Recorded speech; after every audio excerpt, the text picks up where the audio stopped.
Les agradecemos infinitamente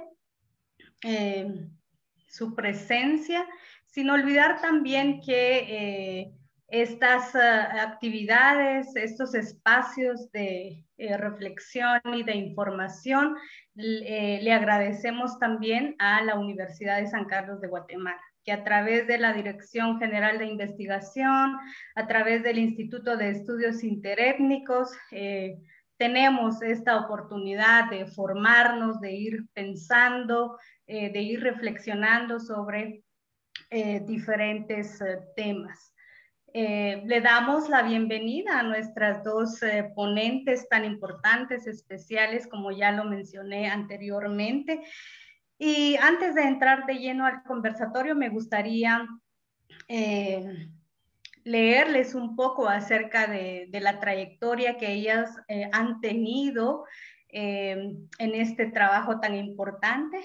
Quisiera presentar a nuestras invitadas, que son la maestra Francisca Violeta Samcolop. Ella es maya quiché, originaria de Cantel, en Quetzaltenango. También es pedagoga y magíster en educación con mención en formación de formadores. Ella es ajij, contadora del tiempo. Es escritora de prototipos de libros de cultura maya y matemática en idioma quiché. Se ha desempeñado en varios cargos en la Universidad Rafael Andívar de Quetzaltenango y es directora de varias instituciones. Tenemos, por ejemplo, la Escuela Normal Bilingüe, Kitijopal Quiché, Tijonelab, y también en esta institución de educación extraescolar. Actualmente también funge como subdirectora técnica pedagógica bilingüe intercultural de la Dirección Departamental de Educación en Quetzaltenango. Seguidamente tenemos a la antropóloga Lina Eugenia Barrios Escobar. Ella también es antropólogo. Actualmente labora como investigadora en el Instituto de Estudios Interétnicos y de los Pueblos Indígenas de la Universidad de San Carlos. Ha sido catedrática universitaria durante 22 años aproximadamente. Es investigadora de la cultura maya, en especial en la indumentaria, autoridades ancestrales, Popol Vuh y elaboración de peritajes culturales. Su labor de investigación ha sido reconocida con 2 premios iberoamericanos. El primero es el Premio Iberoamericano a la Igualdad, Cortes de Cádiz, España 2012. El segundo Premio Iberoamericano a la Investigación Municipal Villa de Madrid, España, en 1998. Y a la fecha ha publicado 18 libros y es cofundadora del Museo Ixquic del Traje Maya en Quetzaltenango. Y bueno, en este momento quisiera comenzar con nuestra querida maestra Violeta. Me gustaría hacerle la primera pregunta. Como ya lo mencioné anteriormente, el Popol Vuh es un documento histórico, es un documento, pueden verlo también muchos especialistas como un documento filosófico. Ha sido analizado, reflexionado en diferentes partes del mundo. Y aquí en Guatemala también los especialistas han tratado de discutir este escrito, pero nos gustaría saber qué es el Popol Vuh.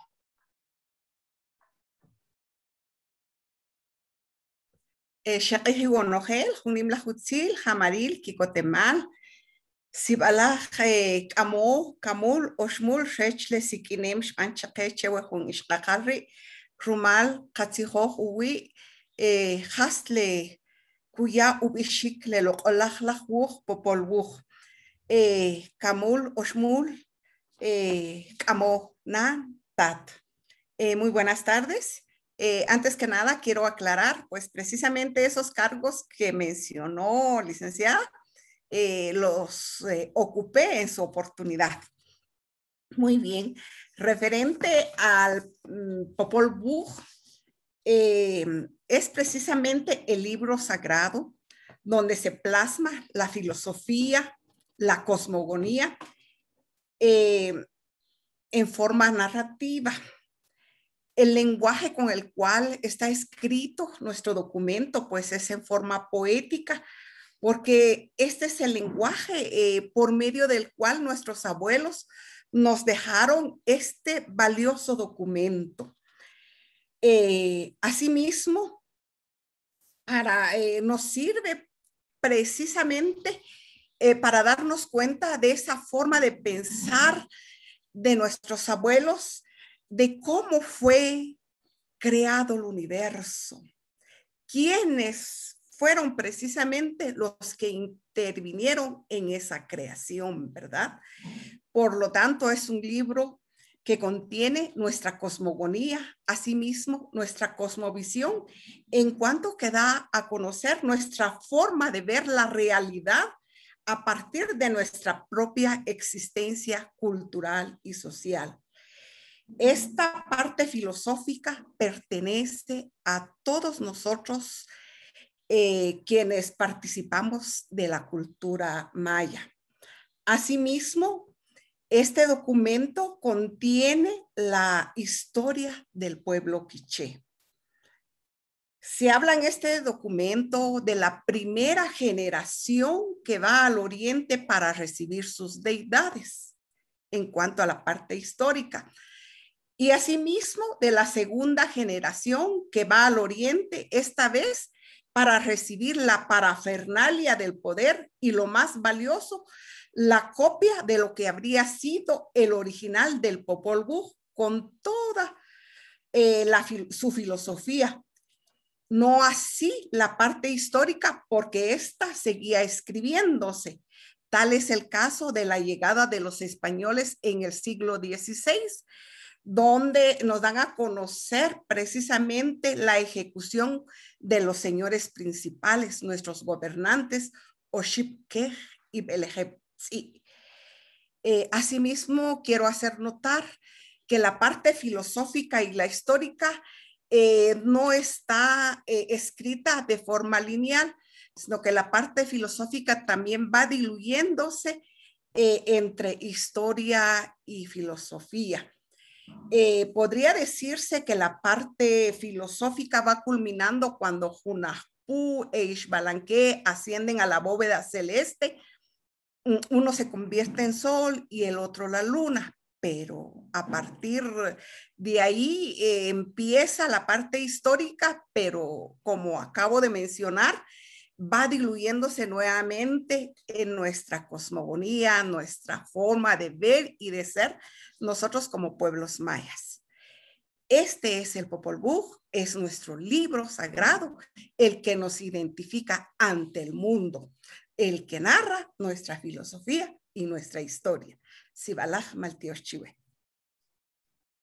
Muchísimas gracias, maestra Violeta. Realmente es muy, muy importante todos estos conocimientos que usted nos comparte en esta tarde. Realmente es un libro sagrado. Y voy con usted, Lina. ¿Por qué el 30 de abril se declara como el Día Nacional del Popol Vuh? ¿Qué detalles nos puede dar acerca de esta fecha tan importante?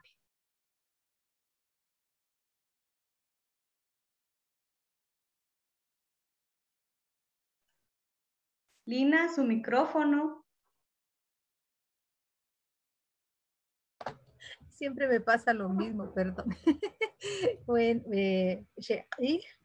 y bueno, Gel, buenas tardes a todas y a todos. Fue en el año 1972 que fue un 30 de abril que fue decretado el Popol Vuh como libro nacional y de Guatemala. Y esto se debió a que en ese año la UNESCO decretó el Año Internacional del Libro con el lema Libros para Todos. Entonces Guatemala, para hacer, todos los países hicieron cosas durante ese año, ¿verdad? Entonces Guatemala dijo, bueno, ¿cuál es el libro más importante que nosotros tenemos? E indudablemente es el Popol Vuh, ¿verdad? Entonces es así como surge esta fecha, el 30 de abril, ya son 39 años. Sin embargo, el 26 de agosto del año 2012, el Ministerio de Cultura y Deportes también decretó al Popol Vuh como patrimonio cultural intangible de la nación y decretó que se debía velar por la protección, por la defensa, por la investigación y la conservación del libro. Ahora el único detalle es que eso no se puede hacer porque el libro físicamente no está en Guatemala. El libro el Popol Vuh lo encontró Fray Francisco Jiménez a principios del siglo XVIII, o sea, en 1700, y entonces él ya estaba muy deteriorada la copia, entonces él hace una copia y esa copia salió del país, los estudiosos se lo llevaron, pasó de mano en mano de investigadores, etnólogos en Europa, y finalmente regresa a América. Lo compra una persona que fundó la biblioteca de Newberry en Chicago. Es una biblioteca enorme, tiene 1.500 millones de, 1,500,000 de libros, perdón, 1,500,000 de libros. Y según Newberry, el Popol Vuh es uno de los documentos más importantes de esa enorme colección. Si alguno tiene la oportunidad de ir a Chicago en algún viaje o está en Chicago, pues puede hacer la solicitud solo que hay que hacer la vía electrónica y lo invitan a uno a ver el documento, una edición facsimilar, porque uno normalmente tiene grasa en las manos y si uno lo toca mucho, el documento se arruina. Entonces, si uno realmente quiere verlo, le ponen guantes especiales. Pero lo cuidan mucho, ¿verdad? Le ven la temperatura, las luces especiales y todo. Este año se cumplen 39 años de que el Popol Vuh fue decretado Libro Nacional de Guatemala y 9 años que fue decretado Patrimonio Cultural Intangible de la Nación. Muchísimas gracias, Lina. En este momento vamos con Violeta. Pues hemos escuchado muchas veces que a veces las personas lo llaman Pop Vuh, otras personas Popol Vuh. Nos gustaría saber si hay alguna diferencia o se puede nombrar el libro sagrado de esta manera. Nos gustaría que usted nos explicara un poco acerca de esto, pero antes me gustaría mencionar que Violeta Samkolov, de verdad se me fue, pero es muy importante decirlo, es hija de Luis Enrique Samkolov, que ya no está con nosotros físicamente, pero su legado permanece con nosotros. Entonces, pues quiero mostrarles acá mi libro Popol Vuh, que yo también lo tengo, que es una versión poética del Popol Vuh, y pues le dejo la palabra. El micrófono. Mencionar que aquí tengo yo también el Popol Vuh de Samkolov. Soy hermana de Luis Enrique Samkolov, traductor del Popol Vuh. Primeramente tradujo la versión de Fray Francisco Jiménez al idioma quiché. Su versión poética, con la intención de que tuviésemos nosotros, quienes hablamos este idioma, su lectura respectiva. Pues es muy difícil realmente cuando hemos sido castellanizados, porque a nosotros nos enseñaron a leer y a escribir en el idioma de Cervantes. Yo he leído ese documento, en la versión poética quiché, los primeros párrafos, los primeros versos. Me fue muy difícil, no así las siguientes hojas, ¿verdad? Pero se puede. Es importante leerlo desde el idioma en que fue escrito, porque hay muchos términos que hemos perdido en nuestro léxico actual del idioma quiché, y ahí pues podemos lograr recuperar todavía ahí sí que un idioma puro, ¿verdad? Asimismo, como yo les decía, pues el lenguaje en que fue escrito el Popol Vuh es un lenguaje poético en verso y prosa, como lo da a conocer Sam Colop en su documento. Ahora bien, ¿por qué le dicen pop y por qué le dicen popol? Porque en el documento, la transcripción que hizo Francisco Ximénez en el folio 1R y 54R, se menciona popó y popol. Esto hizo decir a nuestra piedra angular, a maestro Adrián Inés Chávez, originario de San Francisco el Alto, el primer maestro indígena de Guatemala, graduado en 1923, y el primero que creó un alfabeto para la escritura del idioma quiché, y como maestro y personaje visionario, creó también la Academia de Lengua Maya Quiché en 1959. Pues él precisamente dijo que en el folio 1R, en donde dice Popó Vuh, la O estaba de más. Pero cabe mencionar que en el documento nuestro libro sagrado, tanto los términos pop como popol están mencionados. Por ejemplo, el popol, se dice popol winak, 4 veces está mencionado, popol 2 veces, y así respectivamente. También en otros documentos, en el Tesoro de las Lenguas Cachiquel, también se menciona este término, popol, que quiere decir cabildo. Asimismo, en el título de Totonicapán también están los términos popol tzig, popol ja, popol uleu, popol ajawa, ¿verdad? Y definitivamente el libro, pues el Popú que se conoce es el de don Adrián Inés Chávez.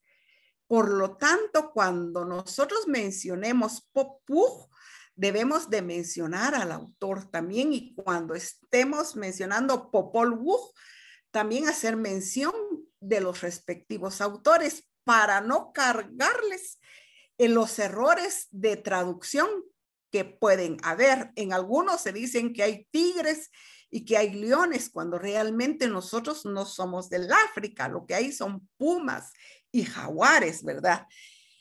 De la misma manera, también nosotros los hablantes del idioma quiché, podríamos decirle del idioma cachiquel, sutujil, que son idiomas hermanos, el quiché achí, sabemos que los dos términos siguientes, tzak y bit, están desde el nivel humano.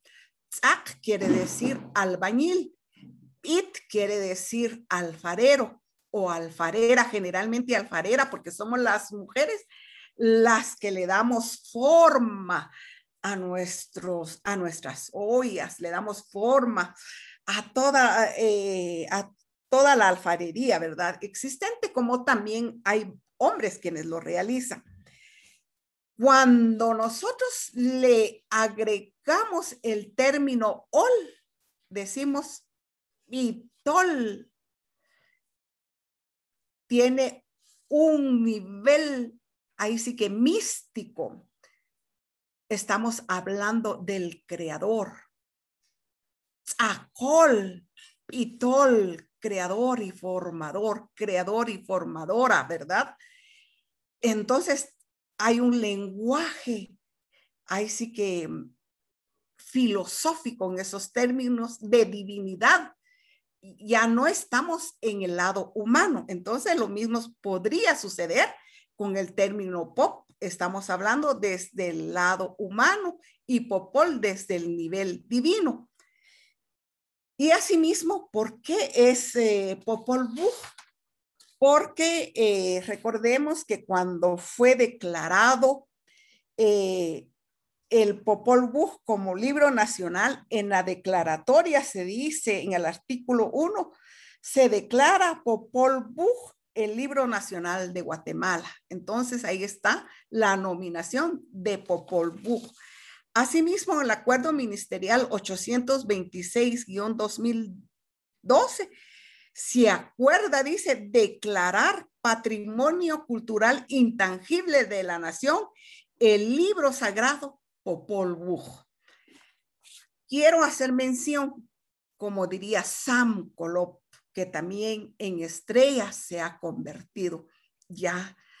Él decía, el maestro Adrián Inés Chávez, si hubiera vivido unos años más, él era un abuelo que sabía escuchar, que sabía dialogar y que sabía ahí sí que entablar un diálogo de altura, y sin duda alguna le hubiera cambiado el título de su libro, de su traducción, a Popol.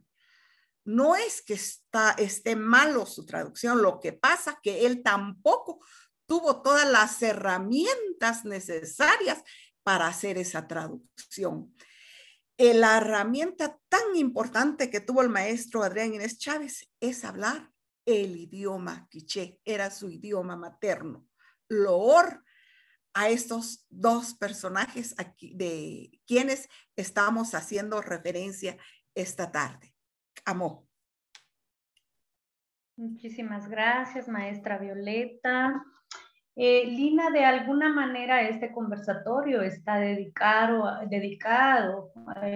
las mujeres de nuestra época antigua y también a las mujeres de la actualidad, porque sabemos que casi siempre se invisibiliza el trabajo de ellas, se invisibiliza el nombre de las mujeres. Entonces creo que esto que le estoy mencionando está muy relacionado con la pregunta que le quisiera hacer. ¿Cuántas mujeres aparecen en los relatos del Popol Vuh?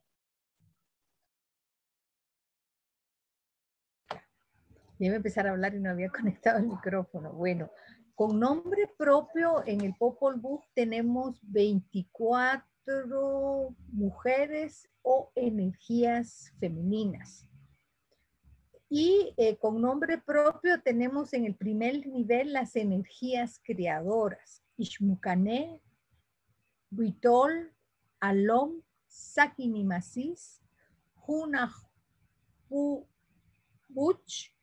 Ukmats, Ukushcho, Ajrashalak, Jamoliom y Chucanel. Son 10 energías femeninas creadoras, y como en la cultura maya siempre hay complementariedad, al haber 10 energías masculinas, es un total de 20 energías creadoras. Esposas de personajes tenemos a Chimalmat y tenemos a Ishbaquialó. Tenemos a las 4 primeras mujeres hechas de maíz blanco y amarillo. Tajá Paluná, Chomijá, Tsununijá, Kakishajá. El Popol Vuh, al terminar de mencionar los nombres de ellas, dice, ellas eran Shohawab, mujeres gobernantes. O sea, el primer papel que se le da a la mujer es ser mujer gobernante, ¿verdad? Luego aparecen las doncellas que van al baño de Tojil con nombre propio, como son Ishtaj, Ishpuch. Aparece también un cargo gubernamental, Uchuch Kamja, es un cargo de la Casa Grande de los Nehaib. Y también aparecen con nombres propios las energías protectoras de la milpa, Ishtoj, Ishkanil, Ishkakao, y Ixtiya. Y la última es Ixbalamqaj, es hermana melliza o cuache, como decimos nosotros, de Hunahpu. Gemelos es cuando tienen el mismo sexo. Mellizos o cuaches es cuando uno es hombre y otro es mujer. El Popol Vuh es muy claro cuando nos dice que al final de su viaje a Xibalbá, Hunahpu se convierte en sol e Ixbalamqaj se convierte en luna. Todos sabemos que la luna es una energía femenina y por eso en los idiomas mayas se dice Hatit, nuestra abuela luna, ¿verdad? Lina, se apagó el micrófono. Perdón.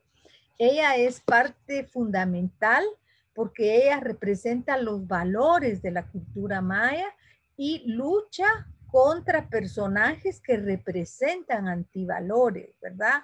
Como el orgullo, la prepotencia, la acumulación de riquezas. Entonces, en esa lucha, Ixbalamqaj es protagónica en el Popol Vuh. También en el Popol Vuh, no con nombre propio, pues así se llamaba de tal forma, sino que vemos varios roles.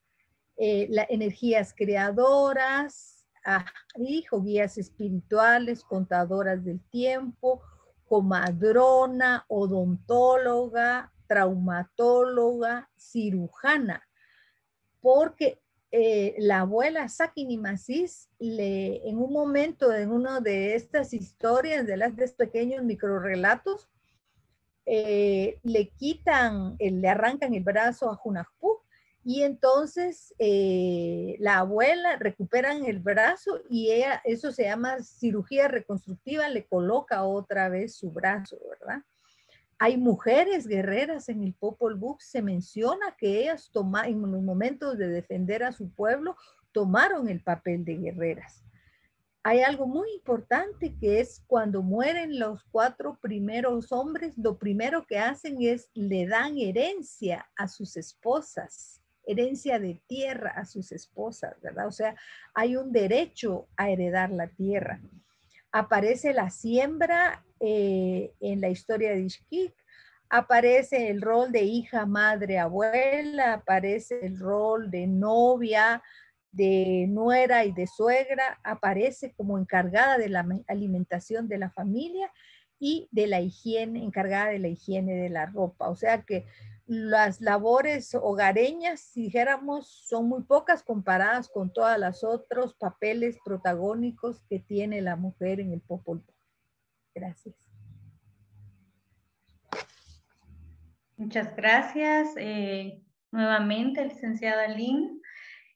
Vamos ahora con la maestra Violeta.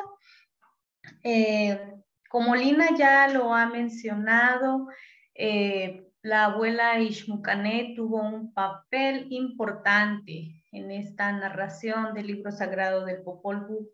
¿Nos podría usted comentar cuál fue ese papel que tuvo ella en el Popol Vuh? Muy bien. En primer lugar, pues quiero mencionar que el papel que tuvo la abuela Ixmucané es a nivel divino, en primer lugar, ¿verdad? Desde mi punto de vista, un papel de diosa, pero otros hermanos me corregían y me dijeron que nosotros los mayas no tuvimos dioses, sino abuelos. Y otros más también, cuando uno dice abuelos, dicen, no, no son abuelos, son energías. En fin, tendremos que sentarnos, tendremos que dialogar y ponernos de acuerdo como lo hicieron nuestras primeras madres y nuestros primeros padres. Entonces, a la abuela Ixmucané se le menciona desde las primeras líneas en el Popol Vuh, cuando se dice, aquí iniciamos la enseñanza, la aclaración y la relación de lo oculto y lo revelado por Tz'akol y Tol, los de la superficie plana, los de la bóveda azul, como se dice, como se nombra, se menciona a la comadrona, al abuelo Ixpiacoc, Ixmucané, así llamados los protectores, amparadores, 2 veces comadrona, 2 veces abuelo, como se dice en la historia quiché. Quiero hacer un paréntesis acá. Cuando se dice 2 veces comadrona, estamos hablando de la ginecóloga con altas potencialidades y una gran capacidad de atender los partos. Recordemos que los embarazos muchas veces su posición es normal, otras veces pueden ser podálicas y otras veces transversa. ¿Y cómo le hicieron en aquel entonces? Si no existía el bisturí, ¿verdad? No, las mujeres, en mi caso, fueron partos normales y en la casa fue atendida por mi señora madre, quien era comadrona. Entonces digo que era 2 veces comadrona, un título de magnificencia. Y precisamente en la actualidad, cuando alguien trae un embarazo en posición podálica, lo primero que hay que hacer es mandarlo a sala de cirugía, ¿verdad? Pero anteriormente no era así y no unas décadas atrás, sin duda alguna, todavía tenemos comadronas quienes lo hacen.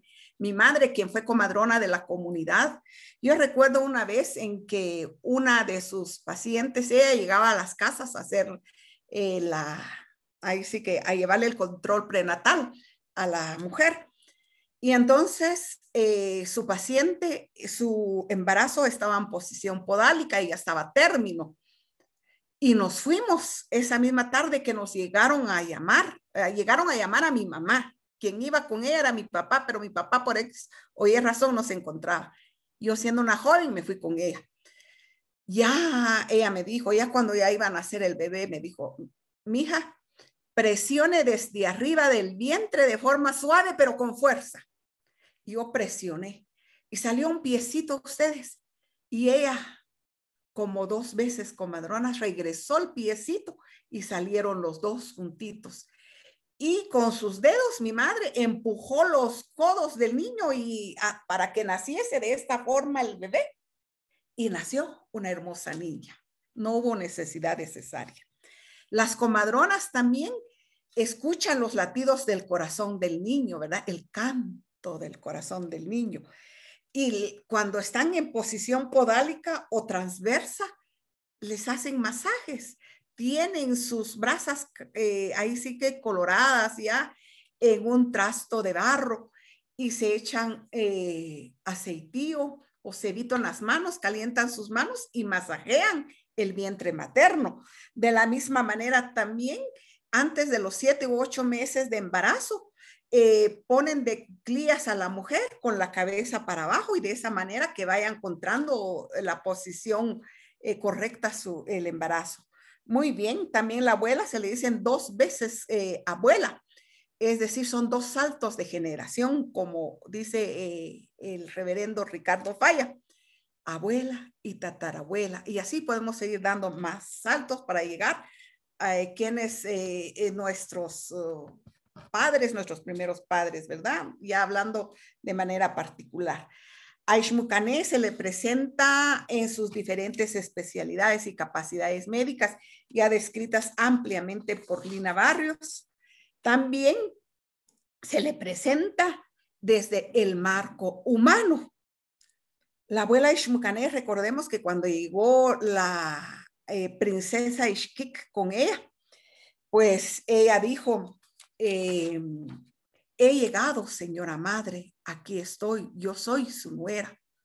Y viene la abuela Ixmucané, le dice, no, no eres mi nuera, vete de aquí, si mis hijos murieron allá en Xibalbá. Pero la princesa Ixquic insiste y ya de ahí se presenta el nivel de comprensión humano que hay en la abuela Ixmucané, la sabiduría, la comprensión, y le dice entonces a la princesa Ixquic, si en verdad eres mi nuera, pues vete, ve a traer una red de mazorcas para alimentar a los que deben de comer, ¿verdad?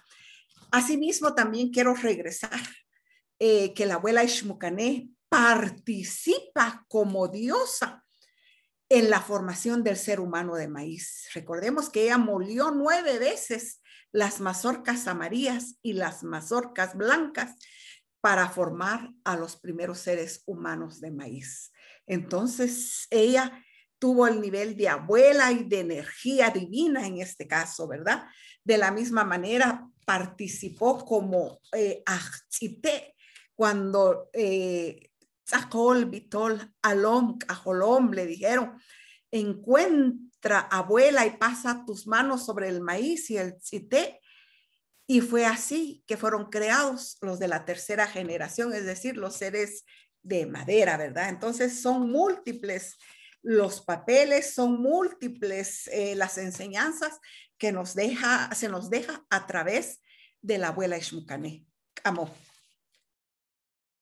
Muchísimas gracias, maestra Violeta. Podríamos pasar aquí horas y horas reflexionando y aprendiendo más y más sobre el libro sagrado. Y de la misma manera, Lina, quisiera hacerle la misma pregunta, pero en este caso sobre Ixquic. ¿Cuál fue el papel de ella en el Popol Vuh? Bueno, gracias. Ixquic ella es joven, ella es una doncella, ¿verdad? Y muchos lo traducen como princesa porque su padre, el señor Cuchumaquic, era gobernante, era parte del gobierno de Xibalbay. Pues bueno, la primera característica de Ixquic es que es curiosa, y eso es algo elemental en cualquier investigador, tener curiosidad de por qué pasan las cosas.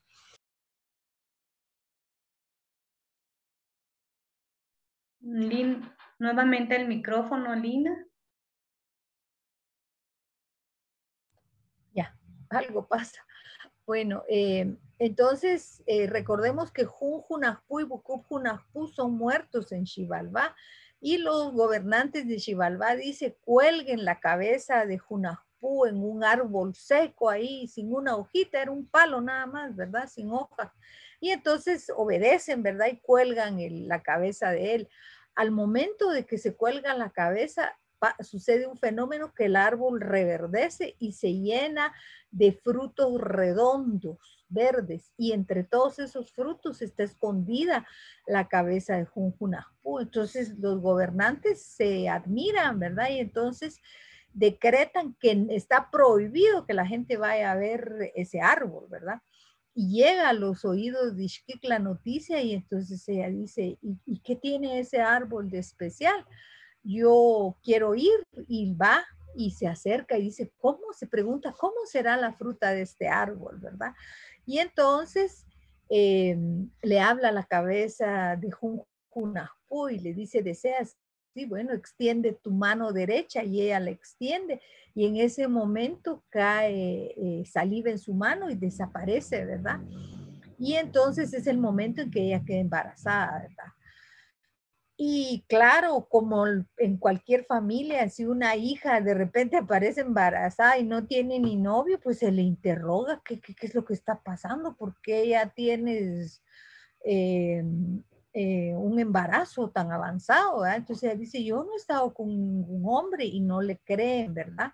Entonces todos los señores decretan que ella ha sido irrespetuosa, que no siguió, y le dicen que la van a matar, pero ellos no lo hacen, sino que mandan a 4 mensajeros.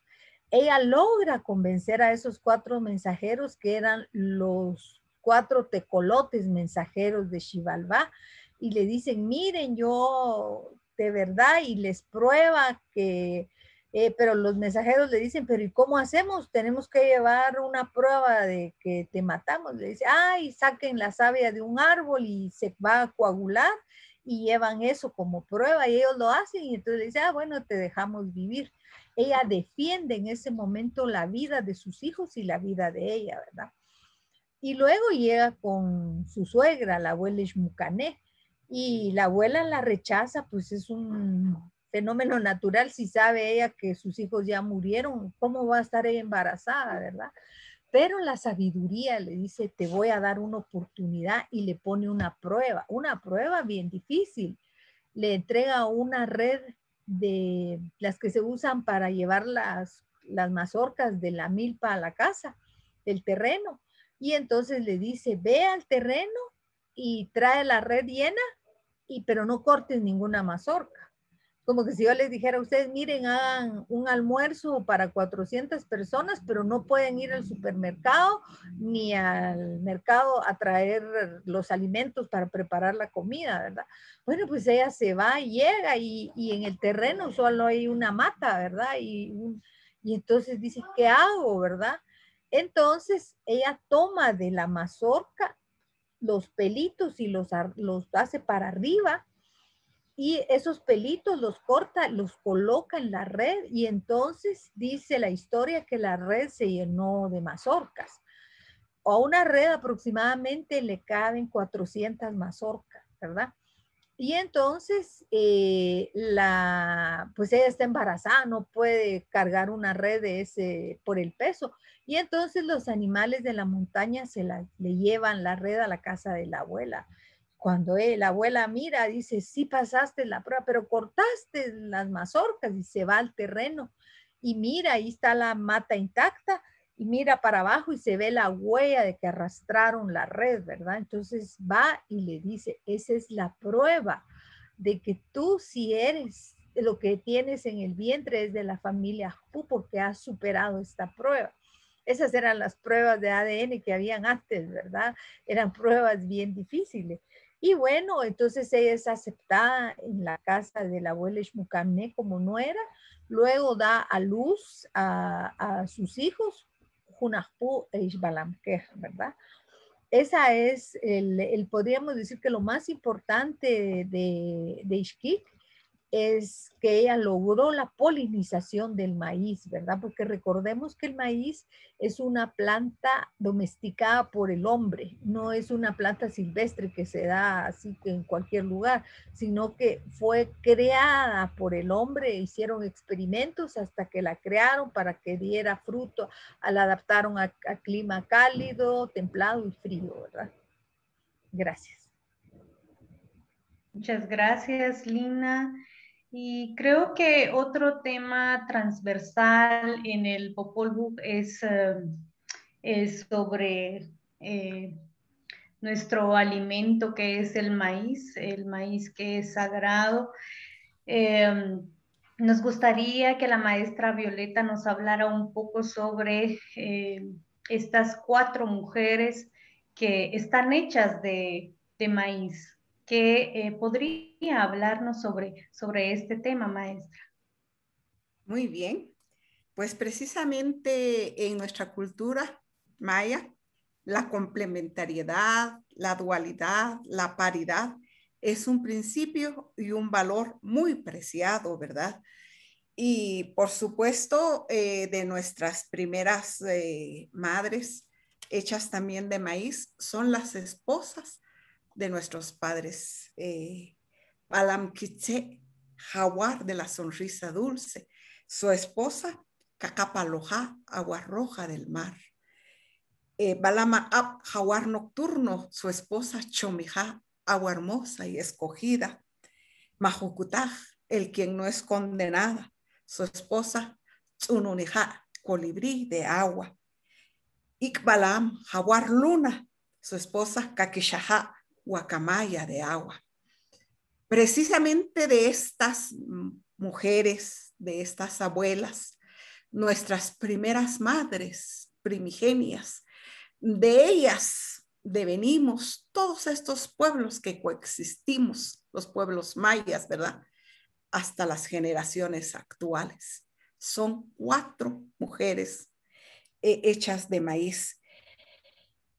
Y si nuestro libro sagrado hablase solamente de una mujer y un hombre creados, entonces estas generaciones que existen serían de relaciones con, ahí sí que de primera línea generacional, ¿verdad? Entonces, en nuestra cultura no es así, sino que provenimos de 4 familias, provenimos de 4 padres primigenios, de 4 madres primigenias, y entonces hubo una relación armónica y no hubo, ahí sí que en este caso,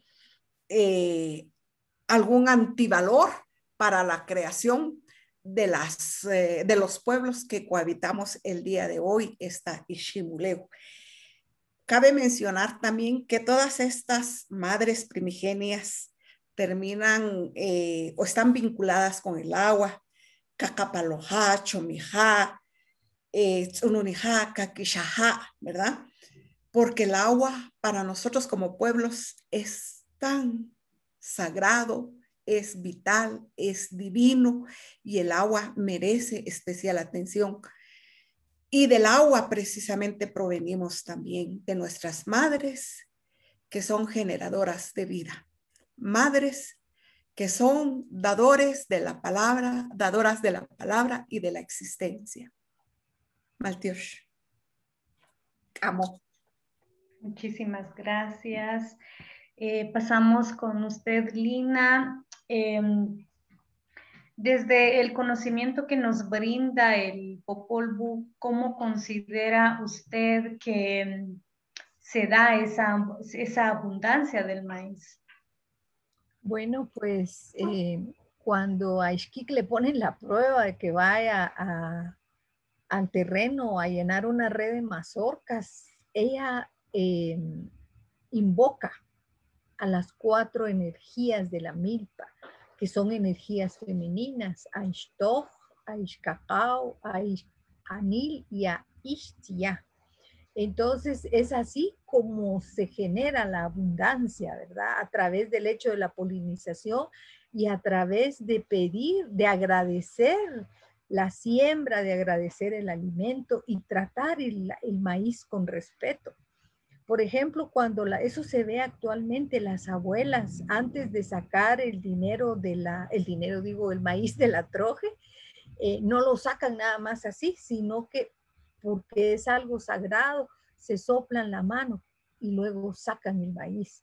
O cuando ya está la masa y van a empezar a tortear, también hacen así y sacan el maíz, ¿verdad? Eso las abuelas dicen es para que abunde el maíz. El maíz no es cualquier cosa, sino que se debe ver que abunde, ¿verdad? La abundancia del maíz fue clave en la civilización maya, porque eso les permitió tener suficiente alimento para que hubiesen personas que se dedicaran a hacer investigación sobre calendario, sobre escritura, sobre matemática y sobre una serie de ciencias, ¿verdad?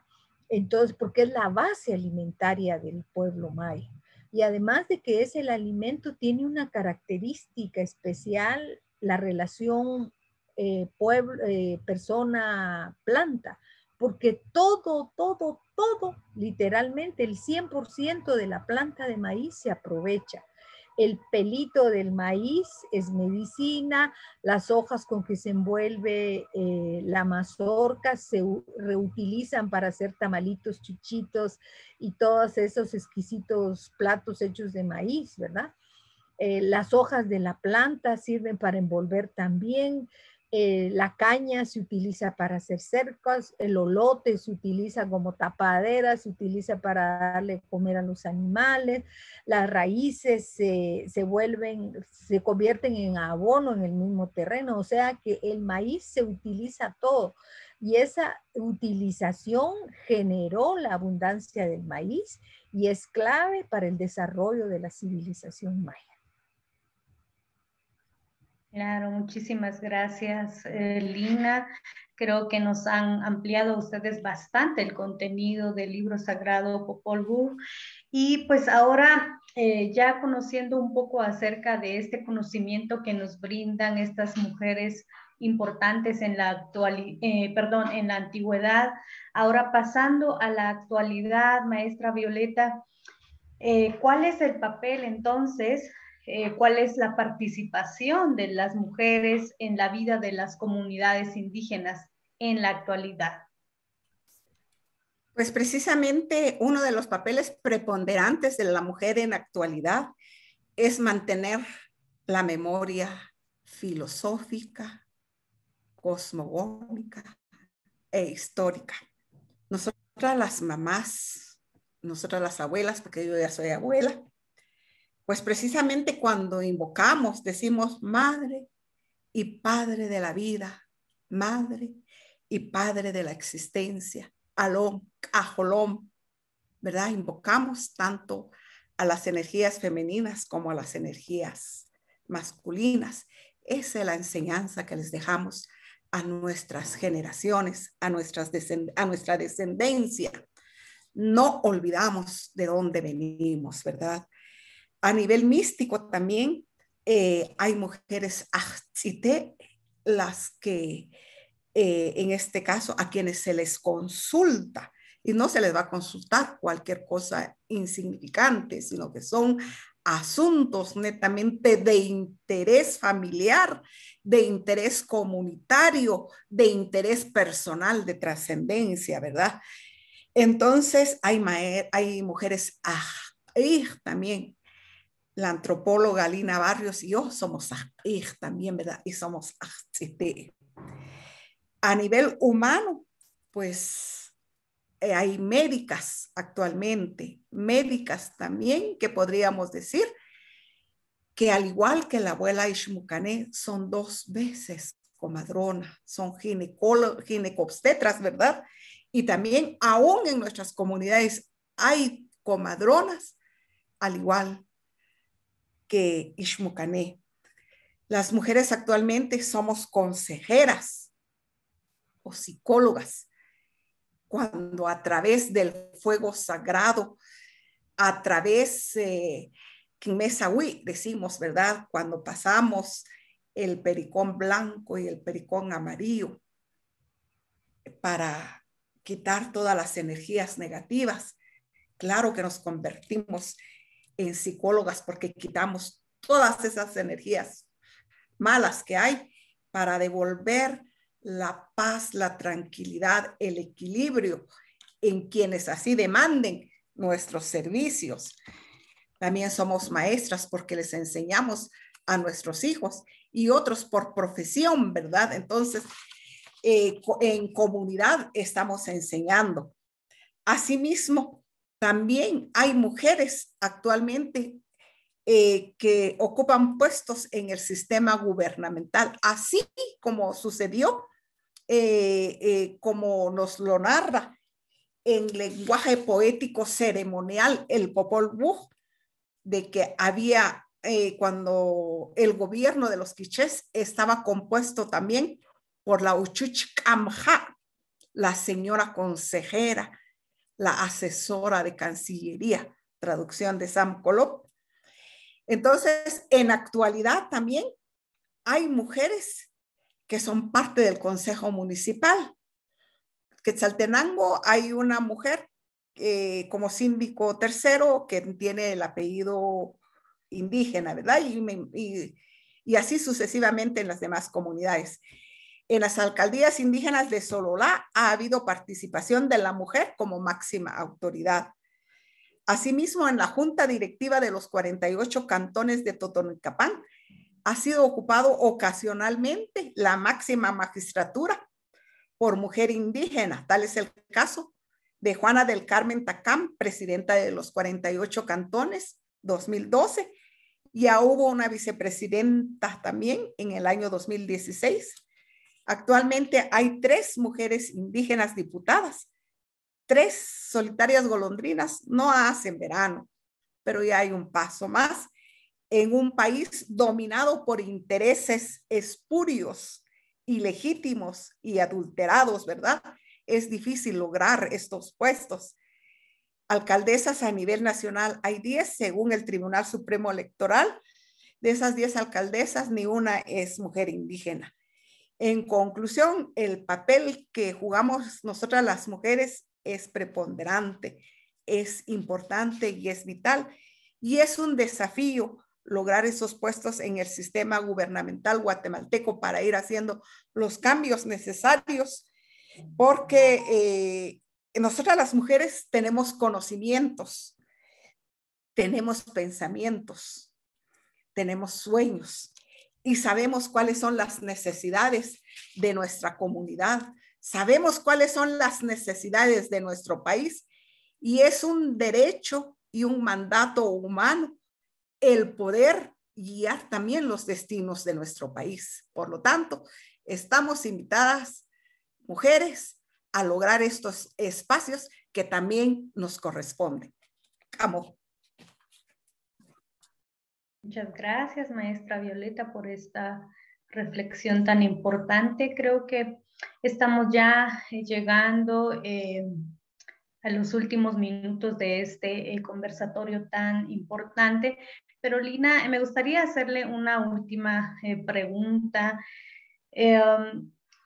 sobre qué considera usted que nos dejan estos conocimientos sobre el Popol Vuh, qué mensajes nos dejan estas mujeres importantes que se ha mencionado en este conversatorio.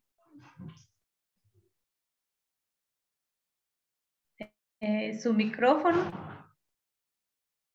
Gracias. Bueno, como decía la maestra Sam, el papel de la mujer en el Popol Vuh está a todos los niveles, ¿verdad? Está en el gobierno, está en el gobierno, está en especialistas de la medicina, está a nivel de psicológico, está a muchos niveles. Lo que pasa es que la sociedad maya se cambió cuando vinieron los españoles y los españoles han relegado a la mujer maya a los trabajos del hogar y de hacer madre y a los trabajos del hogar o roles similares, ¿verdad?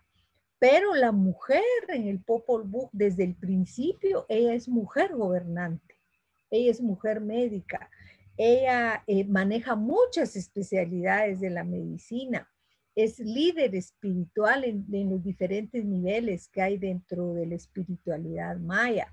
Y también, eso sí, juega, no vamos a decir que no juega el papel de hija, novia, madre, nuera, madre, suegra y abuela, eso es innegable, pero ese es uno de los tantos papeles. Ese es el mensaje que nos da el Popol Vuh. La mujer tiene la herencia, el derecho a heredar tierra. Eso está en el Popol Vuh. Y eso lo tenemos que, claro que no, eso no nos lo enseñan ni en el sistema educativo, ni en los periódicos, ni en la televisión. Solo nos quieren tener sometidos, ¿verdad? Pensando que la mujer, su papel es ser madre y estar cuidando la casa. No, la mujer en el mundo maya siempre ha tenido un papel protagónico. Y como muy bien dijo la maestra Sam, hay que recuperar esos espacios que nos han quitado, ¿verdad? Porque tenemos las capacidades. Gracias. Muchísimas gracias, Lina. Muchísimas gracias a nuestra invitada también, Violeta Sankolop. Agradecemos este tiempo que nos han brindado para poder compartir este tema tan importante sobre el Popol Vuh. Y pues tenemos algunas preguntas del público acá muy interesantes. También déjenme decirles que hay bastante público que se interesó por conectarse y escucharlas. Eso es, pues, eso nos alegra de mucha felicidad. Y pues tengo algunas preguntas acá que ya he anotado. Pues no están dirigidas a cada una específicamente. A lo mejor podría, bueno, no sé si Lina puede responder una pregunta, la maestra Violeta también. Aquí tengo una que dice, ¿Será que el Popol Vuh se continúa enseñando por la vía oral y constantemente cambiando o se va actualizando? Dice una persona acá en el chat. Muy buena pregunta. Fíjense que el Popol Vuh, como cuando los españoles vinieron y vieron los libros mayas, no entendían la lectura de glifos, ¿verdad? Entonces ellos pensaron que hablaba del demonio, hechicería, y le prendieron fuego a todos los libros que hay. ¿Pueden creer ustedes que una civilización que tiene 2000 años de haber inventado la escritura, en la actualidad solo tengamos 9 códices, de los cuales 4 están comprimidos porque están en tumbas y se hicieron piedritas, y si se abren pues se van a desintegrar y entonces no podemos ver su contenido? Entonces ahorita solo hay 5. Y al destruirse todos los libros, la gente siguió contando esas historias en la tradición oral. En todas las comunidades lingüísticas mayas de todo el territorio maya, que eso incluye Salvador, Honduras, Belice, Guatemala y México, ellos, los abuelos, antes a la luz del fogón, después de la cena, los abuelas y abuelos contaban las historias. Y hay historias recuperadas en la región Quechí, en la región Sutujil, en otros pueblos quichés. Y hay un dato muy interesante. El antropólogo Rafael Girard un antropólogo suizo que vino a mediados del siglo XX. Él hizo mucha investigación entre los chortís. Y cuando él estaba recogiendo las historias, pues él decía, esto es lo que dice Popol Vuh.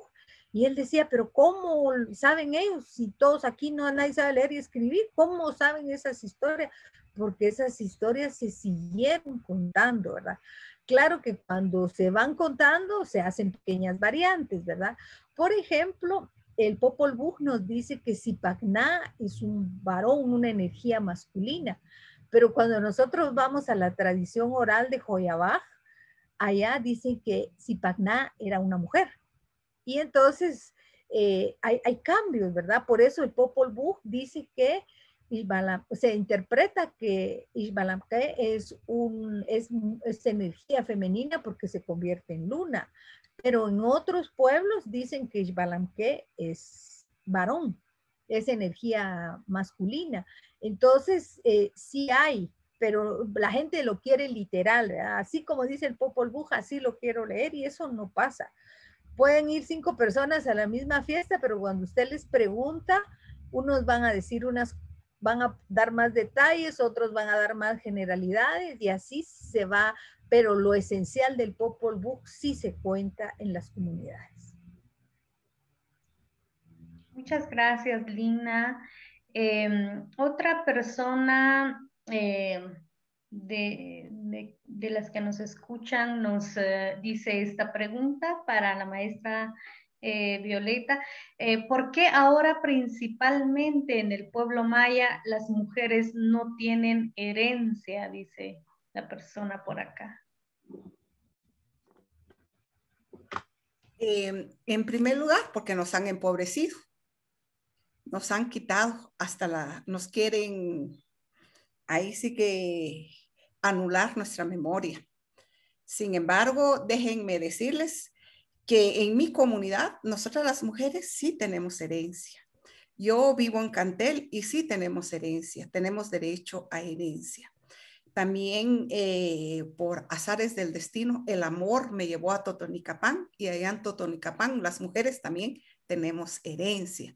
Y entonces, sin duda alguna, en estas comunidades donde las mujeres no tienen herencia, definitivamente están muy influenciados. Déjenme decirles que allá en nuestras montañas estamos siendo invadidos muchos por el espíritu dogmático judeocristiano, en donde a nosotras las mujeres se nos deja en un papel de sumisión, en un papel de servilismo.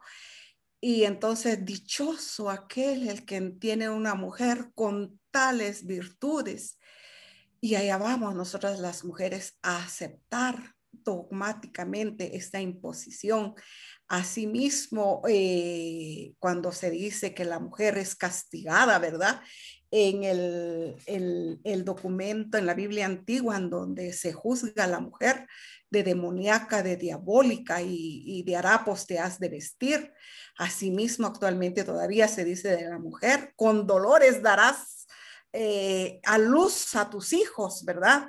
Y que fuimos nosotras las mujeres quienes le dimos la manzana a Adán, ¿verdad? Entonces, sin duda alguna, nos ha hecho efecto estos 500 años y quien ha salido perdiendo es la mujer. Y máxime aquella mujer donde la cultura o el dogmatismo es tan vivo precisamente, en donde la escuela si llega apenas si podemos leer y escribir, no nos enseñan a analizar, a reflexionar, a indagar, a investigar. Cuidadito, porque si no, podemos darle la vuelta a la tortilla, ¿verdad? Y podemos nosotros tomar las riendas ahora que nos corresponde, pero si nosotros tomamos esas riendas como lo hacían nuestras abuelas, claro que nosotras no vamos a llevar o a anular la participación del varón. Somos complemento, somos tan importantes y nos necesitamos hombres y mujeres para llevar a este país a otros senderos. Esa es la causa por los cuales las mujeres no están recibiendo herencia y por las cuales la mujer se le ha sometido solamente a trabajos domésticos, ¿verdad? Y se la ha empobrecido desde todos los ángulos, desde todos los puntos de vista. Amor. Gracias. Gracias. Lina, hay una pregunta muy interesante acá que dice, ¿en qué se dedicaron los hombres cuando la mujer se dirigía al cultivo o a la milpa? Como muy bien dijo Violeta, en la concepción maya hay complementariedad, ¿verdad? Entonces, unos hacían las labores más pesadas porque a veces la mujer tiene niños chiquitos o está embarazada y no es correcto, no es bueno para la salud de ella y del bebé que cargue. Entonces, esas son tareas de hombres. Y las tareas de la mujer son otro tipo de tareas, ¿verdad? Que no ponen en peligro su salud y la salud del bebé. Por ejemplo, en la comunidad de Todos Santos, Cuchumatán, yo siempre pongo este ejemplo de complementariedad. Las mujeres antes de la feria tejen toda la tela de la ropa de los adultos, de los jóvenes y de los niños. Y ya cuando tiene toda la tela lista, eso hace 50 años, ¿verdad? Llegan con el esposo y le dice, aquí está la tela. Te toca a ti unir todas las piezas y coser, o sea, hacer la prenda, ¿verdad? Y entonces el hombre se ponía muy feliz a unir sus pantalones, los cortes de su esposa, los huipiles, camisas y todo, ¿verdad? Pero vino la modernidad y entonces aparecieron las máquinas Singer, ¿verdad? Y entonces ahora la esposa cumple con llevarle toda la tela y entonces el hombre agarra y se va con el sastre y le dice, haga esto, ¿verdad? Pero no es lo mismo una ropa elaborada por una máquina que el amor que le pone un padre, su energía para la ropa de su hijo. Entonces, siempre, no es que la mujer se hiciera cargo de toda la agricultura, sino que ambos en forma complementaria. Muchas gracias, Lina. Una pregunta para la maestra Violeta. Nos dicen por acá, ¿qué implica la invocación de las abuelas Ishtoh, Ishpanil, Ishkakau, Ishtzia? Muy bien. Recordemos que estas 4 energías, Ishkakau es la energía del cacao, la bebida. Ahí sí que muy importante y muy especial para nosotros como pueblos, ¿verdad? Ishkakau, Ishtoh, la energía del presente, del pago, ¿verdad? Entonces, precisamente Ishkakau, cuando a nosotros en una ceremonia se nos da una taza de cacao, Claro que le damos también a nuestro fuego sagrado, el cacao. Y también en nuestra milpa se hacen dentro de la milpa esa ceremonia y le damos el cacao a nuestra sagrada milpa. Ishtoch, la diosa del pago, la energía del pago. Ishtoch, Ishkanil, la energía del maíz maduro, ya cuando el elote está maduro para hacer el atol de elote, que es, esa es la energía de ese grano tan delicioso. Asimismo, cuando ya el grano está para cosecharse, esa energía es vital y esa precisamente nosotros agradecemos cuando ya nuestro grano está listo para ser consumido. Y ya es la energía ya del maíz cocido, ya cuando está cocido, cuando ya es nishtamal, que viene de tzi, ya viene de tzi, de maíz cocido. Se pueden hacer tamalitos de chipilín, chuchitos, tamalitos con sal para comerlo con el caquic, atol de masa, y etcétera. Entonces podemos hacer tayuyos, ¿verdad? Entonces ya con el ya podemos hacer atol de súchile, que es una bebida ceremonial en nuestras comunidades. Entonces, estas energías representan al maíz, representan el agradecimiento que nosotros le estamos haciendo a las facetas del maíz, en la siembra, en el cuidado, en su madurez y en su cosecha. No sé si quedan satisfechos con lo que acabo de mencionar. Muchísimas gracias, maestra Violeta. Hay una pregunta muy interesante también.